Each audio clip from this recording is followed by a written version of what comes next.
We see a fair amount of racist remarks. We see a fair amount of flagrant displays of weapons and potential bombs. Bombs?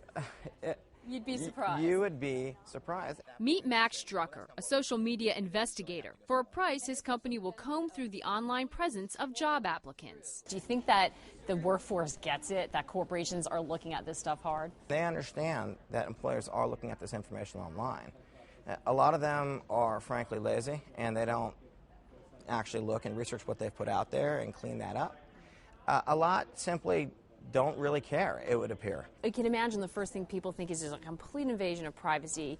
You're basically a hired snoop. What would you say to that? An employer has an obligation to conduct fair and consistent hiring practice, and there's no way they could possibly do that by using ad hoc Google searches or going to Facebook or MySpace and looking for people individually. So give me an example. So an employer does a Google search, and they come across you, for example, and it turns out that you posted on a pregnancy blog recently.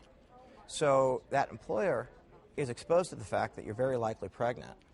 Well, it's going to be very difficult for that employer to ignore that information, and thus you've been discriminated against. Social intelligence takes safeguards to make sure that doesn't happen. They say they only provide information allowable under the Federal Credit Reporting Act. The search is limited to the public domain, and there is a dispute resolution process where people can challenge any information they feel is incorrect.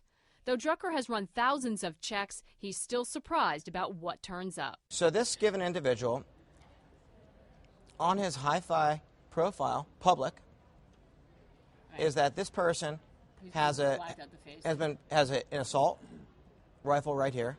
There's a handgun, it's maybe hard to see right there, and there's a samurai sword.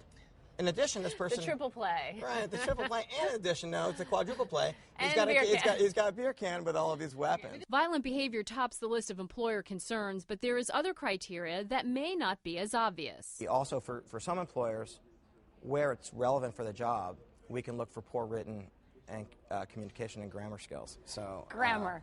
Grammar. That's going to surprise some people. That is, but for a lot of jobs, that's very relevant. And that is legally allowable for the employer to make decisions about that. The good news, with a little care and the proper privacy controls, job seekers should be able to remain under the radar. Maggie Lake, CNN, New York.